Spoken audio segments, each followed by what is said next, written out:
if it was there, I wouldn't be able to sit down appropriately. Now would I?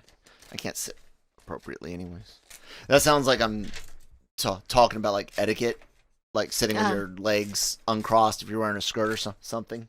You're sitting inappropriately. Says who? It could be an anime scene that you're reenacting, you know? Okay. You're strange. Well, just they always do those like if there's ever a character that's down on the ground, there's always going to, or not always, but often going to be some sort of joke on panty shots or something like that. And then sometimes you'll have the friend be like, "Oh, you can't sit like that out in public." I almost wonder if that's like a hidden PSA because of all the pervy stuff you hear about happening on trains. You know, and you know, like people doing. Be careful. People taking sneaky photos and staring and whatnot. What if anime's secretly telling people to, you know, do things differently in public?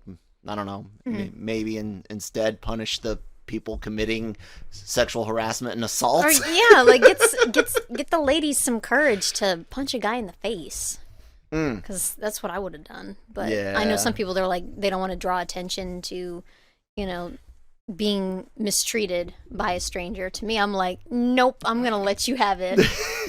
We'll let the court decide which goes further, which means more. Are we out of focus again? Nah, it looks like we're okay. Hey, the sexual harassment or the physical assault. Yeah, but you could play it off as like the fight, flight, or freeze. I'm like, it was just an instinct. Well, no, I'm saying that the sexual harassment should go a lot further than that's true. Physical assault. Yeah. Anyways, let's start the show. Good morning or good afternoon, everyone. Well, welcome to the Daily Cup of Genre, the GenreVerse podcast network, brought to you by, or presented by LRM online. Daily show, almost daily this week, as a matter of fact, which was great. We get to talk about everything in geek and pop culture, news, entertainment, all that good stuff. Sponsored by the good folks over at Grow Generation, where the pros do go to grow. LRMonline.com, GenreVerse.com, GenreVerse podcast network, wherever you get your podcast from. Apple is a big deal. We would appreciate if you're listening to us on Apple Podcasts. Drop a review real quick. Several organizations and media look at certain metrics on whether or not they're going to let your organization be a part of some association or whatnot. And Apple Podcast is one of those. So if you are listening to any of the shows, you've ever enjoyed them, please do give us a rating. Hopefully 4+ stars. You know, that'd be great. Yes. Be great, but I'm not telling you to give us a score that we don't deserve. I'm Kyle. This is Christine, and it's Friday. Thank God. I know. I'm ready for this week to end. It's been beyond busy and beyond annoying. So lots of appointments, lots of shows, launching the new GenreVerse podcast channel on YouTube, which is a lot of fun. But stressful as I'm looking busy work down. Yeah, busy all week. I really don't even feel like I get a day off until maybe next week sometime. But yeah, for some reason my OBS is not loading up my my browser. And I'm not sure why, but I did want to say that we've spent most of this week, or at least a few days this week, talking DC, and that this week we should chit-chat a bit about Marvel. Okay. Or today, not this week, but one of the things that I wanted to bring up, a piece that you wrote yesterday about people wanting to like recanonize Agents of Shield. Kind of talk about that a bit. I'm going to try to get it up on the screen. I think it's a terrible idea. You know, it's great when an actor loves their project. that they're a part of. And Chloe Bennett, had talked about it last year. Yeah, you got it. And well, good for you. Yeah, I know, right? Anyway, so it's like with Ming-Na Wen's response to the social media craziness about trying to bring it back to canon. I'm just it's great that she likes it, but I don't. It's like, yeah, like right here I was like, so basically I disliked most of everything after season 2. I did finally push through last year to watch the entire thing beginning to end. Nope. I know. It was hard because then it's like every time they throw something at me, I'm like, why is Coulson still in this battle of live or die? What's going on? Why have the time travel stuff? It's just a lot of it was just like so weird. I'm like, okay, and they're in space, and it's like it just felt like they just like ran instead of like there being like a steady path. It's just like, oh, let's go this way, and then oh, let's take another turn, and then it just like for me it was like confusing, and I could follow it, but it was just still like kind of weird. Yeah. Like, okay, I don't know why we're in this situation. Yeah.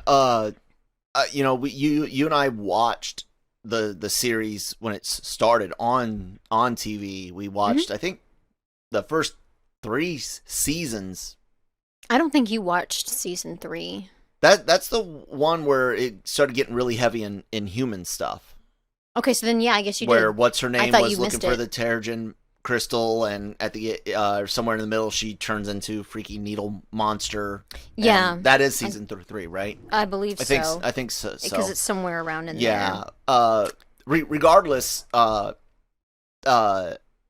couldn't stick with it past that. The Inhuman stuff it started becoming very, very obvious that Marvel Studios up in the movie group was not as invested in the show as we had been led to believe. Same with the Netflix stuff. It's all connected. No, it's not.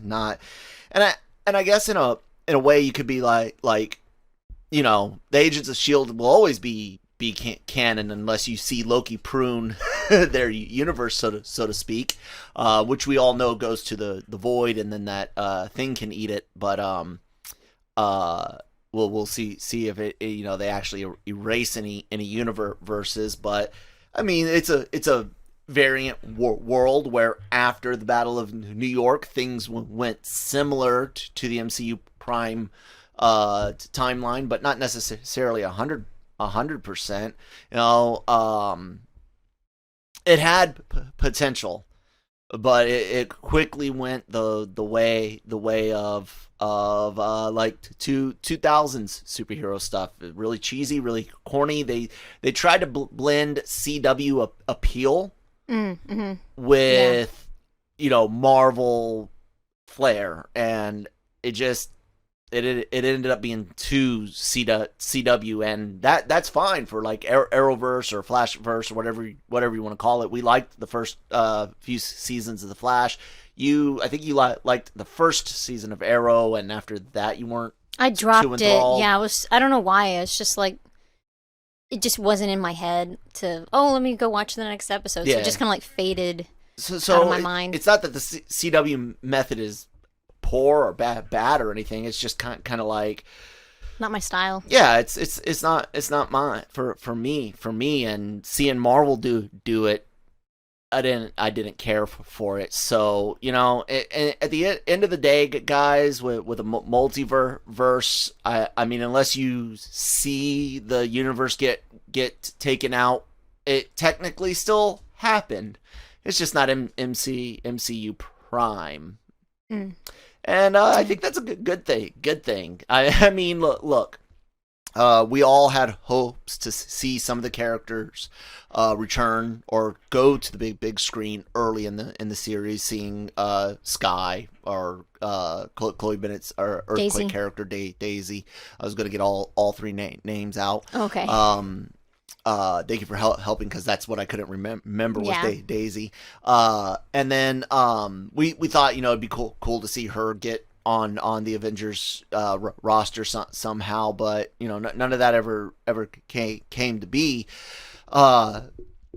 Never say never, because I mean they brought back some Spider-Man characters to No Way Home, and of course that's a project with Sony, but I'm telling you guys now, there's some Fox shit coming to Multiverse of Madness, and very quite possibly not just meaning former Fox properties like a Fantastic Four character or a X-Men character, but I'm saying be prepared to see people from those Fox properties in Multiverse of Madness. I won't say which teams, I won't say which characters, but it's not going to be a boner thing from WandaVision, which I didn't hate. I hated the idea of him being brought over as MCU Quicksilver. Hated that idea. I was kind of like, I don't know. I was kind of, on that fence. But when they had changed it, or like revealed at the end that it's just like some random dude, I was like, okay, I'm cool with this. Yeah, I still think it would have been even more hilarious for it to have been Evan Peters. Like in universe, the actor Evan Peters got grabbed by Agatha, like at the gas station on the way to through Westview. It's like, you're my puppet now. Come on, we gotta go fuck with Wanda. There's so much baggage. There's so much baggage with the Fox stuff. Nick and I were talking about movies to review for Marvel Multiverse Mayhem on the GenreVerse Podcast Network and its YouTube channel. Subscribe, hit the red button, follow, all that good stuff at the GenreVerse on Twitter. Review us on Apple. It just went to one star. We were talking about what to do because we watched Daredevil 2003 Daredevil with Affleck, the director's cut, and I was like, what do we do next? And so we're gonna do a Hugh Jackman versus Ryan Reynolds. We're gonna watch Deadpool 1 and X-Men 1, both relative to their times, at least. Deadpool still being good, while X1 having definitely lost some of that shine, but it was good for when it came out. So, and we're gonna do traditional Marvel Multiverse Mayhem reviews, and then we're gonna do a live, not like live streaming, but a watch party for X-Men Origins. And do commentary review over it. I'll cut it down into good snippets for 30 35 minutes hopefully, and there's so much baggage that starts coming with all those Fox properties, all the bad X-Men movies like Origins, the Wolverine, while better, is still not great. X3 atrocious, 2 attempts at the Dark Phoenix story fucked up. First Class, I think, is the best out of all of the modern films, but that's not saying much with the team when they were like 60s, 70s, 80s, 90s. But Apocalypse and Dark Phoenix were atrocious. Days of Future Past was good, but let's face it, you guys all just really loved the Quicksilver scene, and it's good, but that doesn't carry the whole movie. I enjoyed McAvoy and Fassbender in First Class more. So, I mean, is there any X-Men character from the Fox properties, either timeline, that you want to see brought over, actor and character? I don't know. I don't know. I don't because even bringing one, like, everyone wants Hugh Jackman's Wolverine. He was a fine movie with Wolverine, but he's not comic accurate, and he's not even 90s cartoon accurate. And I'm not just talking about the height. I just didn't it's good for what it is, but it's like we have an opportunity, guys, to do new stuff, to bring in refreshed versions of some of these characters. We have all complained about the original X-Men trilogy and the Wolverine movies, except for Logan. For some reason, you guys really like that boring piece of shit. But you guys are that's right. Nick and I aren't reviewing X-Men 1. It's Logan. It's Deadpool 1 and Logan. Anyway, guys. Okay. Then you look over at the other. They're not. We all complained about them. We all complained about Dark Phoenix. We all complained about Apocalypse. There were some complaints about Days of Future Past and First Class, although the OFP gets all that love because of the Quicksilver scene. That's a crap ton of hate. That's more hate than Spider-Man, Amazing Spider-Man and 1 and 2 and Spider-Man 3 got. Like, that's just 3 awful movies, not like 9. And that's without even touching Fantastic Four. Yeah. So it's messy when it comes to all of that stuff, and to me, I'm just like, I'm with you. Let's just do a refresh. I think it needs to happen.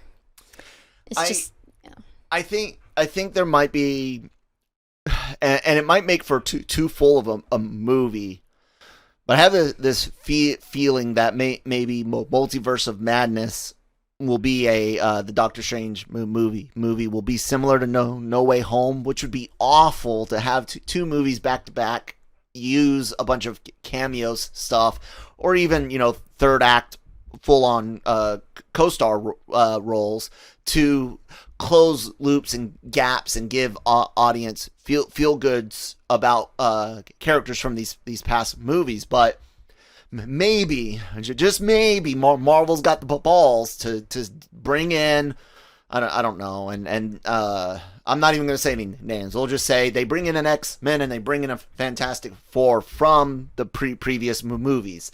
And they give them some sort of closure, and at the end of it, they're like, "Oh, okay, these certain multiversal walls are sealed. Nothing can ever come through," and maybe they'll do that.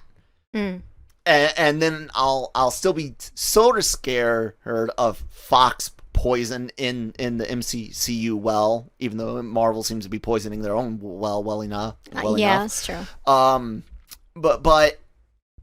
Man, think about those Fantastic Four movies. I mean, think about just the implications of Chris Evans's Johnny Storm having, being looking a hell of a lot like Captain America. They don't have to talk about it, but if you're opening the door to one, and these goddamn fanboys and good girls out there just fucking going all over themselves over all this nostalgia shit. How long before there's a petition to get Jessica Alba back as Invisible Woman or Chickless back as the Thing or whatnot? Like, no. Yeah, they're already fighting to get Agents of S.H.I.E.L.D., so it's like, yeah, they might.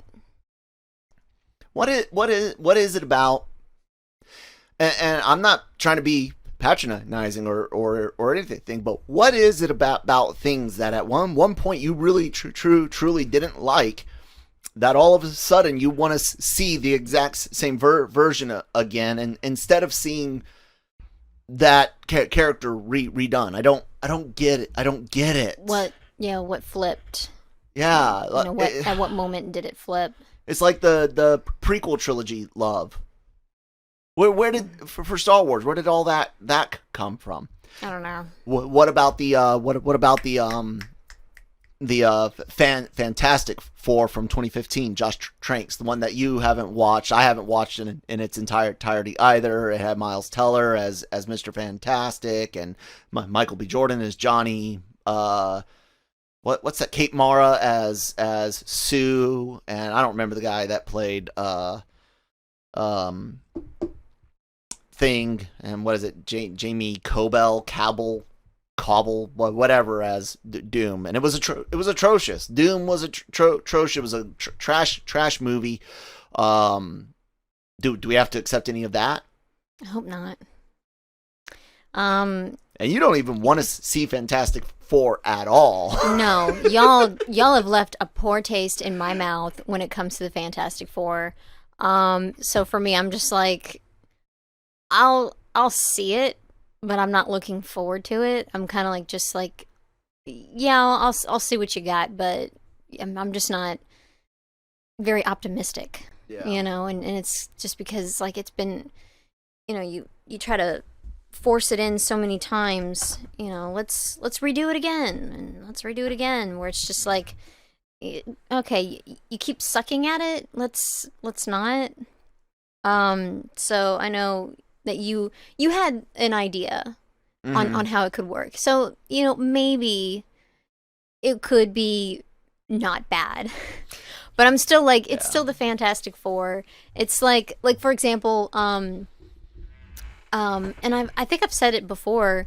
There was a store that I was working at in Arizona, and this woman loved Michael Bublé, and she played one of his albums. I don't know if it was like a hit album or whatever. She played it from beginning to end. Her shift. She worked in customer service. She put it on, played the whole thing. Made me hate his music. To this day, I mean, that was over a decade ago. That was like, what, 15 years ago almost? Like, so it's like, for me, it's like, even now, I'm like, I don't want to touch that ever again. It's like that, so don't. Just don't. Well, I mean, John Watts, who directed the 3 Tom Holland Spider-Man films, it has been tapped. Now that could always change. We saw Scott Derrickson leave Multiverse of Mayhem for Sam Raimi, but I have hope that it can be done well. I don't know that it will be though. There's a lot of story elements popular in Western culture. Without even getting into societal things, people want to immediately think, oh, you're going to have issues because of either some race or gender swapping or an orientation. No. Sometimes gender swapping is important. Fine. It works. Battlestar, Exactly. for all of you that think there's no let me write this down so I don't forget storytelling. For those of you that don't think that there was any progress in TV, or that anyone against any particular race or gender swap is immediately sexist or racist, check to see if they were Battlestar fans back in the 2000s, because a lot of us were completely okay with Boomer and Starbuck getting gender flipped, Boomer getting a gender and race switch. Like we were, most of us were completely okay with it. Yeah, because it reflects, and enjoyed it. Like what we have now today in modern times. A lot of females in the military, so it's like if there's just. But there's going to be that. I mean, in the 70s, making exactly. a military So there's, show. Yeah. I mean, obviously the percentages is not incredibly high, but there's still a lot of them present. So it would be kind of weird. It's like it's just a bunch of dudes, and it's like, okay, yeah, I'm bored. And they wanted to make a more personal story. So my point being is, my biggest fears with these modern storytelling things are things that appeal to like Gen Z and youngest of the millennials. Things like nerfing the adults. The adults must make all the mistakes. They can't be smart. The kids have got to be better than the adults. Why? Because kids want to feel like they're smarter, better, more prepared than adults. In some situations, they are. In a lot of situations, they lack the experience to make decisions on the spot. In a lot of situations. So nerfing adults every fucking movie doesn't always make me feel great, because it's not just unrealistic, but at a certain point it becomes obvious that people are kind of like kicking a dead horse, you know. No, they're kicking you while you're down, so to speak, and it almost becomes abusive. There's times I feel abused by Hollywood. Things like insisting on certain casting and character combinations, regardless of context or story. So completely throwing out logical things to make sure that you're checking certain boxes. Bringing in modern socio-political stuff can be very, very beneficial, but if you do it in a bad way, it comes off again as patronizing, as you're too dumb to get this.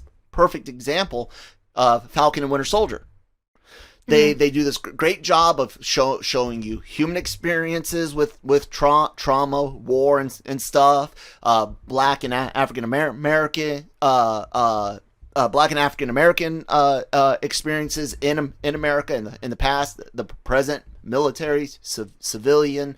They do all of this, and they show it to you in this great storytelling narrative. And what I love most is all the people that were like, "Oh man, I just can't wait to see an MCU where all of a sudden everyone couldn't accept a black Captain America, although they could have a Black Iron Patriot, and they didn't mind Falcon." Like, yeah, guys, sure. Just all of a sudden, the MCU was going to be all racist. So when it turned out to not be that, and Walker was not a bad guy, and the government were just regular government assholes, not it basically like, well, it wasn't caps to give away. I mean, sure, we might have considered you, but you know, like. I appreciated that they didn't overreach for to make it dumb and simple, because guess what, guys, things aren't that simple, and then they fucked it up at the end when now Captain America, Sam Wilson explains everything that we just saw in the most Barney style layman's terms in an exposition scene in front of cameras with that senator or whatever. It was so dumb and pointless. It was like Marvel sat there and got the message across, and if you didn't get it, if you didn't get what they were commenting on with, like I said, you know, the African American experience, both civilian and military, if you didn't get the things about governments overreaching, the things about how, yeah, sure, refugees have a point, but so do the people that refugees are running to for assistance have a point when they say, you know, wait, we still have things of our own to take care of. And they show all that throughout this series, only to have him explain it in the most dumb, patronizing way. And the only thing I can think of is by looking at the youth, and the best way that I can see them on things like the, you know, social media, the news, and realizing they really needed that fucking simple. They need it right there, beat them in the face with the message. Otherwise they don't get it. Yeah, and I don't need that.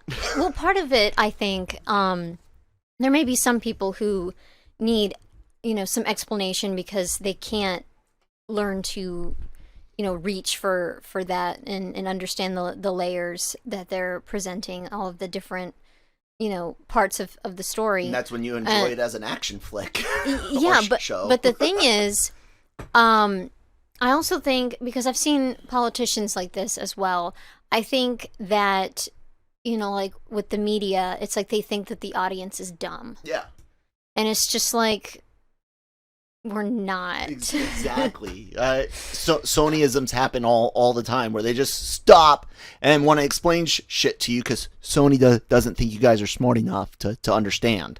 Yeah, it's like, this isn't elementary school. I don't need oversimplification in order to grasp it. It's like, I'm an adult. Please treat me like one. So yeah, it can be really irritating. So yeah, those types of modern things, you take that and you start applying it to even properties that I love, Marvel characters, Star Wars, anything, you know, hell, Final Fantasy, Lord of the Rings. anything that you all of a sudden start doing these things that just don't appeal to a big enough audience, you're gonna lose some audience. I can't. I'm not dumb, and I don't need it. I don't need it to be super high end, sophisticated. I didn't think Falcon and Winter Soldier. I keep trying to call him Captain America because that's who he is now. But I didn't think that the messaging in Falcon and Winter Soldier was too hard to grasp. Yeah. You know. God. I've even had that in my article, one of my articles, where they're like, I don't think the writer understood. It's like, nah, man, I got it. It's dumb. What was it? The Goonies. The Goonies. Yeah, thing. it's like, no, don't you get it? This will end up being a good thing, and people will wanna get into Goonies because no, it's bad. I wonder if they were just like, because I don't know how successful the board game was that they made, but it was like, we made this, so let's try it out. So anything for a buck, including us, like segueing to sponsors from sponsorship ads from Grow Generation. Fucked up my segue. Take it away, guys. Grow Generation, where the pros go to grow. From propagation to harvest, they have everything you need for your special garden. Grow Generation serves customers across the nation and carries a wide inventory of renowned cultivation brands. Go to www.growgeneration.com, where the pros go to grow. All right, thank you, Grow Generation, for sponsoring the episode. So make sure you guys check them out. Link in the box below, or on the webpage, like below what you're watching or listening to us on. So we talked about Agents of Shield. Speaking of people coming back, Andrew Garfield's in the news again. I know Christine loves Andrew Garfield's Spider-Man, the Amazing Spider-Man movies. I actually made her watch one of them. She wouldn't watch both of them. Hell no, I didn't even watch the Daredevil movie that you had to watch. I know it's like that went out. God, it's so 2003. I can see how the director's cut is appreciated more than the theatrical, but it's still very, very much a product of its time. So speaking, everyone's been talking about wanting Andrew Garfield back, and wanting his character to be the main Spider-Man for Sony's Venom verse, if you will. I hate the idea.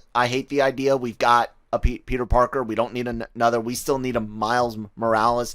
If you guys want to do Ghost Spider or Spider-Gwen or whatever name she's going by, we can do that. And hell, we're getting Miguel O'Hara as Spider-Man 2999 in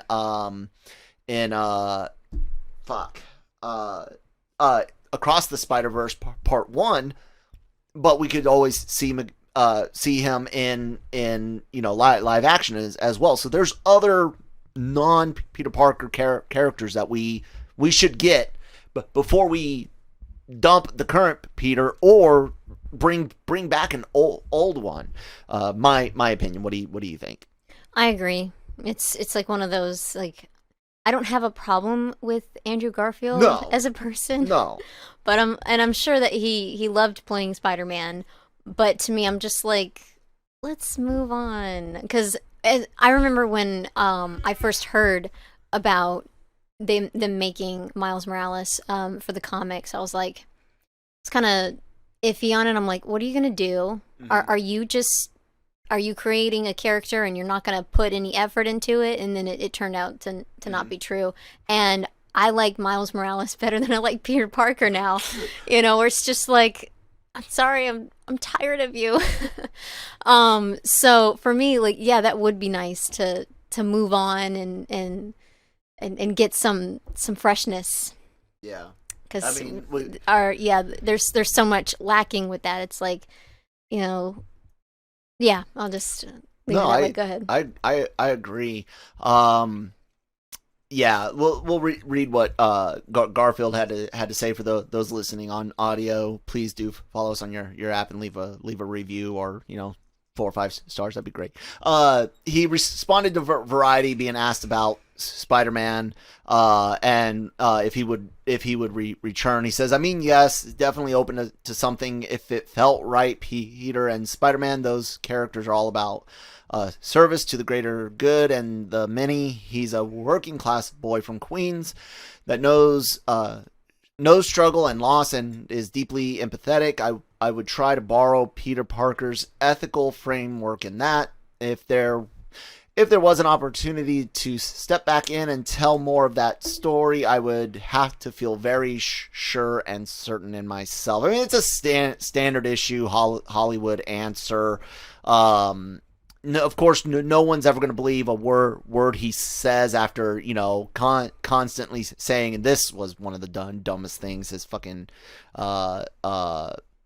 my parents bored in the fucking lab in the subway, and I know that's not his fault. That's the writers and Sony's fault, but doesn't change the fact that the movie was garbage, and because it was garbage, I don't want to see his character come back.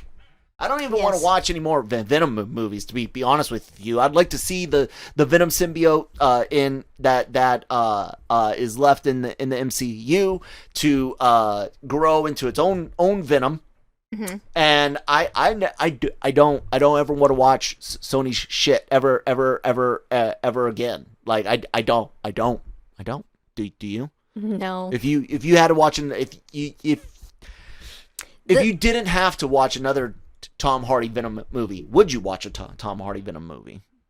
Well, the thing is, I like the second one better than I like the first one, so I don't know if the third one, if they made one, would be better. So I'd be kind of curious to see. I don't know. That's like the difference between straight water diarrhea and like soft serve.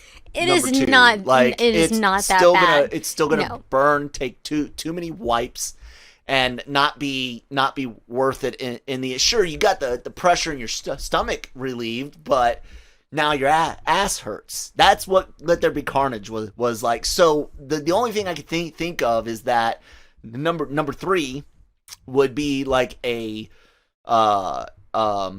regular poop. Yeah, it felt good to get it out. Why are we talking about feces? Because God, it's shit. It's shit. The Venom movies are shit. That's why we're talking about them as shit. They were shit. So the best possible thing for the third one is to be a regular BM. Sure, felt good to get it out, but it was still just shit. Oh my God, Kyle. You're so weird. Oh, man. Let's move on from bathroom talk, okay?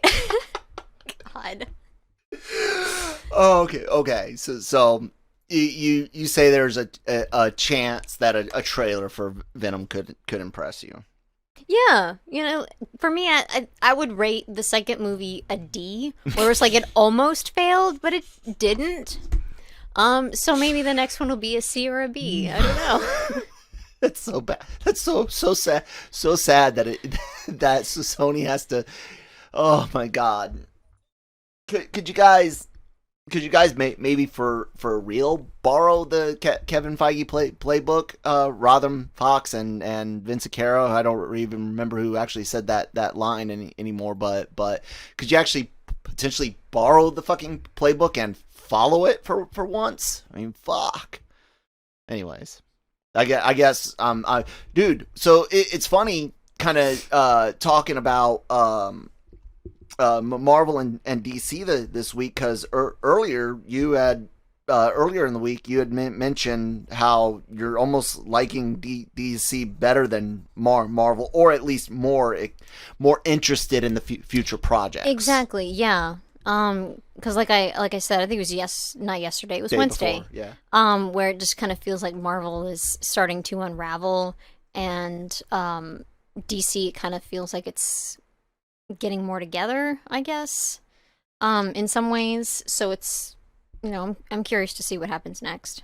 Yeah, absolutely. It's not necessarily that I feel that it all will be good. Like a lot of this stuff, going back to the storytelling elements I talked about earlier, all of this stuff depends on how it lands. Like No Way Home. Go back and watch every Spider-Man review. Anytime we talked about it, reactions to trailers.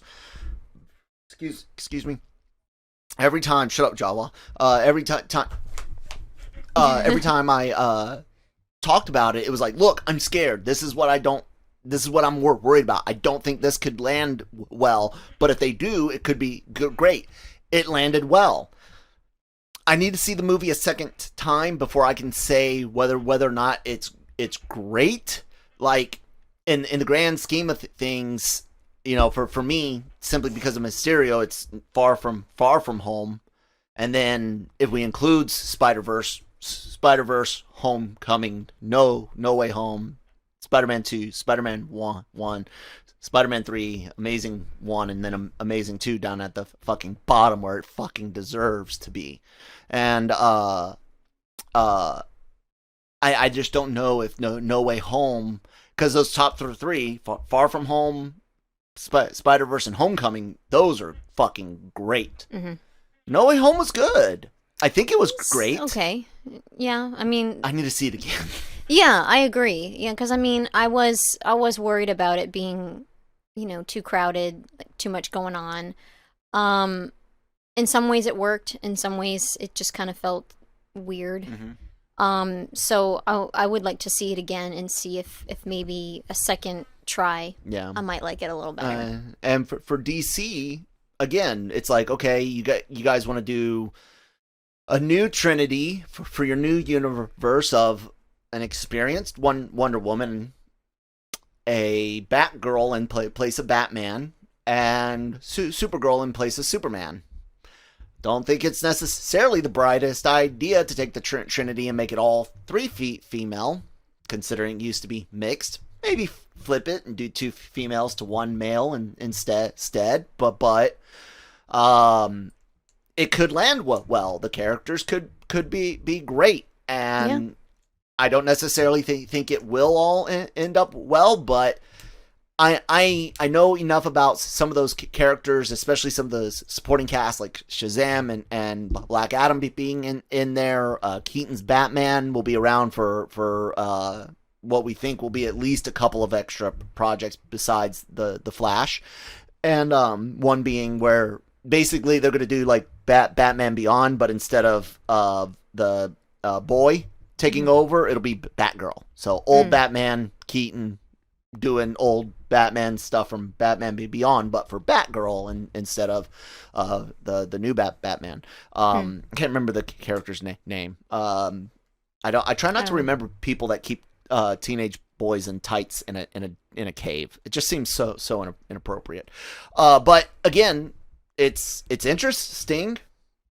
Yeah. But I don't know how to land. Yeah, just don't do the whole Endgame scene where it's like too much girl power to where it feels like I didn't need this. It's like Infinity War, you guys towed the line. It was good. It made sense. They were already fighting near each other. They didn't have to run across a battlefield to all line up and march across. Yeah.